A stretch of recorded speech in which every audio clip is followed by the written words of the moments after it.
Namaskar friends. Welcome to my Kalika Kuteri YouTube channel wherein you keep educating yourself. Today in this video we are going to learn about the working capital management. Working capital management ಅಂದ್ರೆ ಏನು ಅಂತ ಈ ವಿಡಿಯೋದಲ್ಲಿ ನಾವು ತಿಳ್ಕೊಳ್ಳೋಣ. ನಾವು ದಿನಪತ್ರಿಕೆಗಳಲ್ಲಿ ಹಾಗೂ TV ಮಾಧ್ಯಮಗಳಲ್ಲಿ ಗಮನಿಸ್ತಾ ಇರ್ತೀವಿ, ಎಷ್ಟೋ ಕಂಪನಿಗಳು ತಮ್ಮ ಸಿಬ್ಬಂದಿ ವರ್ಗಕ್ಕೆ ಸ್ಯಾಲರಿ ಕೊಡೋದಕ್ಕೆ ಆಗೋದಿಲ್ಲ ಹಾಗೂ ತಾವು ತಂದಂತ ಸಾಲದ ಮೇಲೆ ಬಡ್ಡಿ ತುಂಬಲಿಕ್ಕೆ ಆಗೋದಿಲ್ಲ. ಹಾಗೆ ಅವರಿಗೆ ದಿನನಿತ್ಯದ ಖರ್ಚುಗಳನ್ನ ಪೇಮೆಂಟ್ ಮಾಡ್ಲಿಕ್ಕೆ ಆಗೋದಿಲ್ಲ ಅಥವಾ ಕಂಪನಿ ರನ್ ಮಾಡ್ಲಿಕ್ಕೆ ಆಗೋದಿಲ್ಲ ಅಂತಂದ್ರೆ ಆ ಕಂಪನಿ ಏನಾಗುತ್ತೆ, ಲಿಕ್ವಿಡೇಟ್ ಆಗುತ್ತೆ, ಆ ಕಂಪನಿ ಮುಚ್ಚಬೇಕಾಗತ್ತೆ. ಈ ಕಂಪನಿ ಮುಚ್ಚೋದಕ್ಕಾಗಿರ್ಬಹುದು ಅಥವಾ ಕಂಪನಿ ಲಿಕ್ವಿಡೇಟ್ ಆಗೋದಕ್ಕೆ ಮೇನ್ ರೀಸನ್ ಏನಪ್ಪಾ ಅಂತಂದ್ರೆ ಆ ಒಂದು ಕಂಪನಿಯ ಹಣಕಾಸಿನ ಅಸಮರ್ಪಕ ಬಳಕೆ ಆಗಿರುತ್ತೆ. So that is the main reason for the failure of the company is the ineffective and inefficient management of the financial resources of a company. So ಈ ಒಂದು ವಿಡಿಯೋದಲ್ಲಿ ಯಾಕೆ ಕಂಪನಿಗಳು ತಮ್ಮ ವರ್ಕಿಂಗ್ ಕ್ಯಾಪಿಟಲ್ ಗಳನ್ನ ಮ್ಯಾನೇಜ್ ಮಾಡಬೇಕಾಗತ್ತೆ, ವರ್ಕಿಂಗ್ ಕ್ಯಾಪಿಟಲ್ ಅಂದ್ರೆ ಏನು, ಇದನ್ನ ನಾವು ಈ ಒಂದು ವಿಡಿಯೋದಲ್ಲಿ ತಿಳ್ಕೊಳ್ಳೋಣ. ಇಲ್ಲಿ ಒಂದು ಸೆಂಟೆನ್ಸ್ ಹಾಕಿದ್ದೀನಿ ನಾನು. Working capital place the crucial role in the business as the role of heart in the human body.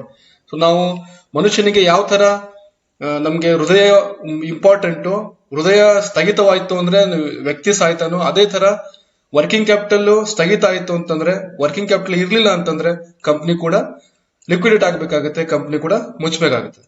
So ನೀವೇನಾದ್ರೂ ನನ್ನ ಯೂಟ್ಯೂಬ್ ಚಾನಲ್ಗೆ ಇನ್ನ ಸಬ್ಸ್ಕ್ರೈಬ್ ಆಗಿಲ್ಲ ಅಂತಂದ್ರೆ ಈ ಕೂಡಲೇ ಅಲ್ಲಿ ಕೆಳಗಡೆ ಕಾಣ್ತಾ ಇರೋ ಸಬ್ಸ್ಕ್ರೈಬ್ ಬಟನ್ ಮೇಲೆ ಕ್ಲಿಕ್ ಮಾಡಿ ನನ್ನ ಯೂಟ್ಯೂಬ್ ಚಾನಲ್ಗೆ ಸಬ್ಸ್ಕ್ರೈಬ್ ಆಗಿ, ಹಾಗೆ ಅಲ್ಲಿ ಕಾಣ್ತಾ ಇರೋ ಬೆನ್ ಐಕಾನ್ ಮೇಲೆ ಕ್ಲಿಕ್ ಮಾಡಿ ನನ್ನ ವಿಡಿಯೋಗಳ ಲೇಟೆಸ್ಟ್ ನೋಟಿಫಿಕೇಶನ್ ನಿಮ್ಗೆ ಸಿಗ್ತಾ ಇರುತ್ತೆ ಅಂತ ಹೇಳ್ತಾ, ಬನ್ನಿ ಯಾಕೆ ತಡ ಹಾಗಾದ್ರೆ, let us move on to my presentation on working capital management. ಇವತ್ತು ವರ್ಕಿಂಗ್ ಕ್ಯಾಪಿಟಲ್ ಮ್ಯಾನೇಜ್ಮೆಂಟ್ ಬಗ್ಗೆ ತಿಳ್ಕೊಳ್ಳೋಣ. ವರ್ಕಿಂಗ್ ಕ್ಯಾಪಿಟಲ್ ಮ್ಯಾನೇಜ್ಮೆಂಟ್ ಬಗ್ಗೆ ತಿಳ್ಕೊಳ್ಳೋಕೆ ಮೊದಲು ನಾವು ಯಾವ್ದಾದ್ರು ಬಿಸ್ನೆಸ್ ಸ್ಟಾರ್ಟ್ ಮಾಡ್ಬೇಕು ಅಂತಂದ್ರೆ, ಅಂದ್ರೆ ಮ್ಯಾನುಫ್ಯಾಕ್ಚರಿಂಗ್ ಬಿಸ್ನೆಸ್ ಸ್ಟಾರ್ಟ್ ಮಾಡ್ಬೇಕು ಅಂದ್ರೆ, ಸರ್ವಿಸ್ ಬಿಸ್ನೆಸ್ ಅಲ್ಲ, ಸರ್ವಿಸ್ ಬಿಸ್ನೆಸ್ ಆದ್ರೆ ಅದು ಬೇರೆ ಆಗುತ್ತೆ. Depending upon nature of the business working capital requirement or working capital management vary ಆಗುತ್ತೆ. ಸೊ ನಾವು ಮ್ಯಾನುಫ್ಯಾಕ್ಚರಿಂಗ್ ಇಂಡಸ್ಟ್ರಿ ಸ್ಟಾರ್ಟ್ ಮಾಡ್ಬೇಕು ಅಂತ ಅನ್ಕೊಂಡ್ರೆ, ಮ್ಯಾನುಫ್ಯಾಕ್ಚರಿಂಗ್ ಇಂಡಸ್ಟ್ರಿಗೆ ಸ್ಟಾರ್ಟ್ ಮಾಡ್ಲಿಕ್ಕೆ ಇಂಪಾರ್ಟೆಂಟ್ ಆಗಿ ಫಸ್ಟ್ ನಮ್ಗೆ ಏನ್ ಬೇಕಾಗುತ್ತೆ? ಸೊ ಫಸ್ಟ್ ಬೇಕಾಗಿದೆ ಏನಪ್ಪಾ ಅಂತಂದ್ರೆ ರಾ ಮೆಟೀರಿಯಲ್ಸ್ ಬೇಕಾಗುತ್ತೆ. ರಾ ಮೆಟೀರಿಯಲ್ಸ್ ಏನೇ ಆಗಿರ್ಬೋದು, ಅದು ಕಟ್ಟಿಗೆ ಆಗಿರ್ಬೋದು, ಕ್ರೂಡ್ ಆಯಿಲ್ ಆಗಿರ್ಬೋದು, ಅಥವಾ ಪೇಪರ್ ಆಗಿರ್ಬೋದು, ಅಥವಾ ಯಾವುದೇ ತರಹದ ರಾ ಮೆಟೀರಿಯಲ್ಸ್ ಆಗಿರ್ಬೋದು.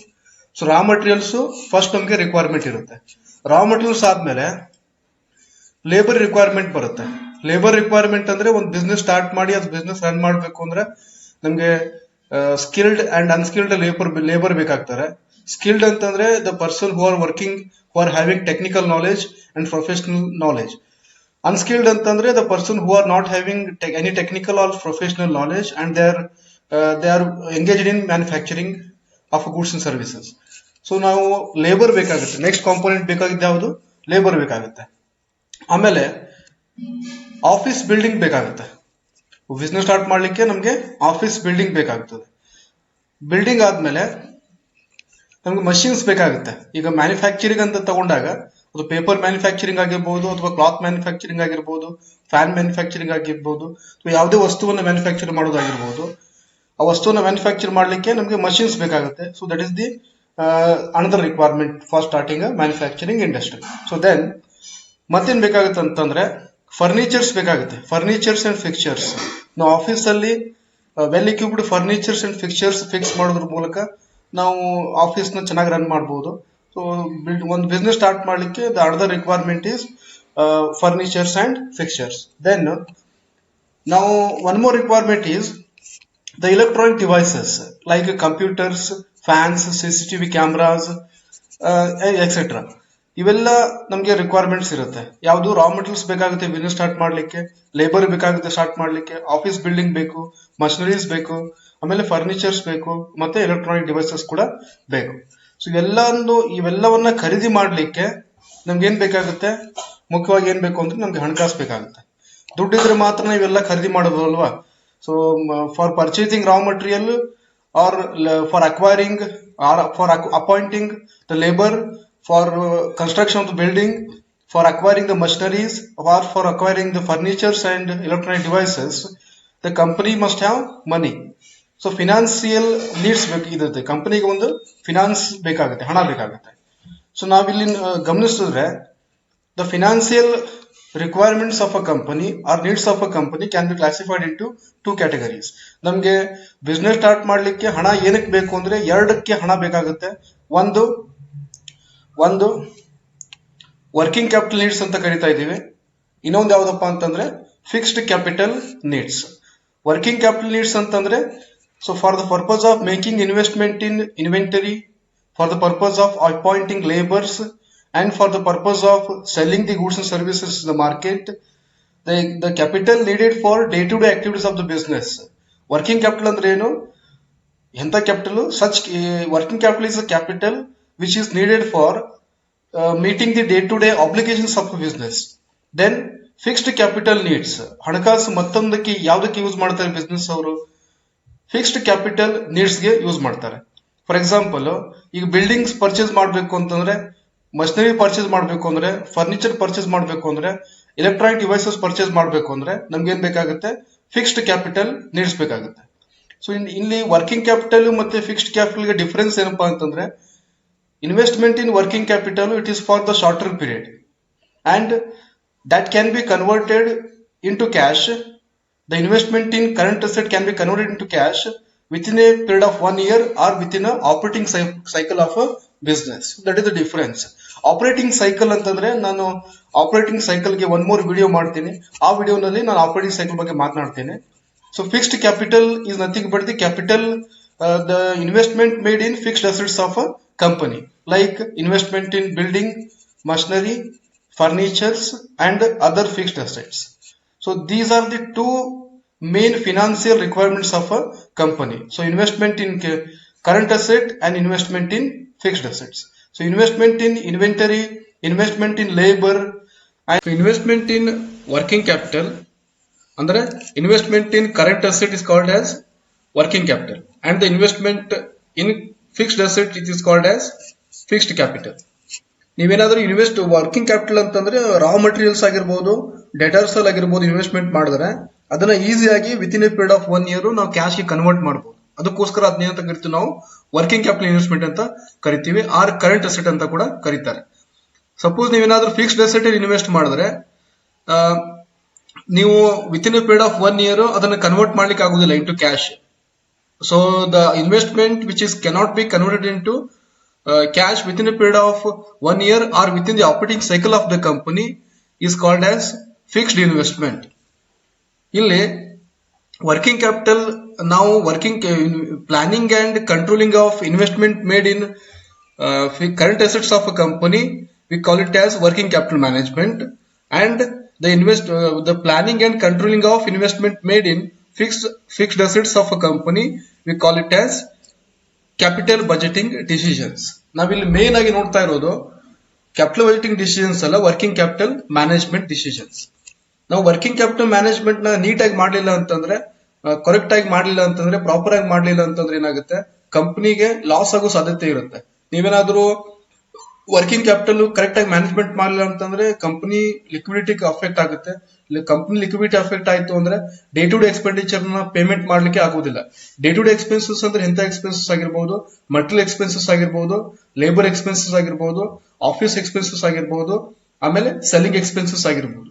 ಇವೆಲ್ಲ ಎಕ್ಸ್ಪೆನ್ಸಸ್ ಪೇಮೆಂಟ್ ಮಾಡ್ಲಿಕ್ಕೆ ನಮ್ಗೆ ಏನ್ ಬೇಕಾಗುತ್ತೆ? ವರ್ಕಿಂಗ್ ಕ್ಯಾಪಿಟಲ್ ಬೇಕಾಗುತ್ತೆ.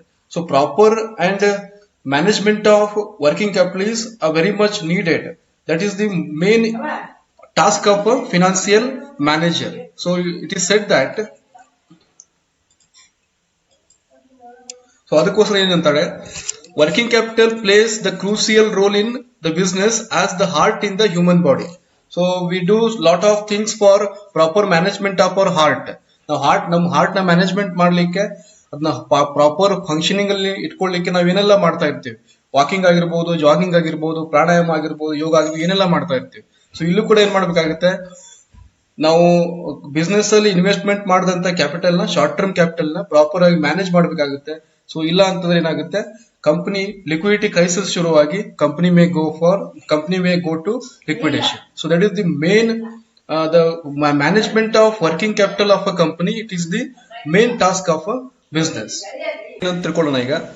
ವರ್ಕಿಂಗ್ ಕ್ಯಾಪಿಟಲ್ ನಿಮ್ಗೆಲ್ಲ ಗೊತ್ತಿದೆ. Working capital is nothing but the short term capital. It refers to current assets of a company. Or it can also be defined as the working capital andreno. Working capital is the capital needed by the business for meeting its day-to-day expenses. Day-to-day expenses ಅಂತಂದ್ರೆ nothing but purchase of raw materials ಆಗಿರಬಹುದು, payment of wages and salaries ಆಗಿರಬಹುದು, payment of office expenses ಆಗಿರಬಹುದು, and payment of sales expenses ಕೂಡ ಆಗಿರಬಹುದು. ಅವೆಲ್ಲ expenses payment ಮಾಡ್ಲಿಕ್ಕೆ one business ಗೆ capital ಬೇಕಾಗುತ್ತೆ. So that the capital needed for all these things is called as working capital of a company. So definition ನೋಡೋದಾದ್ರೆ, working capital finance is defined as the capital of a business that is used for in its day to day trading operations. ಎಂತ capital ಒಂದು business ತನ್ನ ಎಂತ capital business ತನ್ನ day to day activities ಅಲ್ಲಿ payment ಮಾಡ್ಲಿಕ್ಕೆ use ಮಾಡುವಂತ ಕ್ಯಾಪಿಟಲ್ಗೆ ನಾವೇನಂತ ಕರಿತಾ ಇದೀವಿ, ವರ್ಕಿಂಗ್ ಕ್ಯಾಪಿಟಲ್ ಅಂತ ಕರಿತಾ ಇದ್ದೀವಿ. Working capital is also calculated. It is calculated by deducting the current asset from the deducting current liabilities from the current asset. ಇಲ್ಲಿ ಹೇಳಿದ it is calculated as current assets minus current liabilities. So the mathematically the working capital is the difference between current assets and current liabilities. ಹಾಗಾದ್ರೆ current asset ಅಂದ್ರೆ ಏನು, current liabilities ಅಂದ್ರೆ ಏನು? Current assets are the assets which can be converted into cash within a period of 1 year or within the operating cycle of the business. Current asset ಅಂದ್ರೆ ಏನು?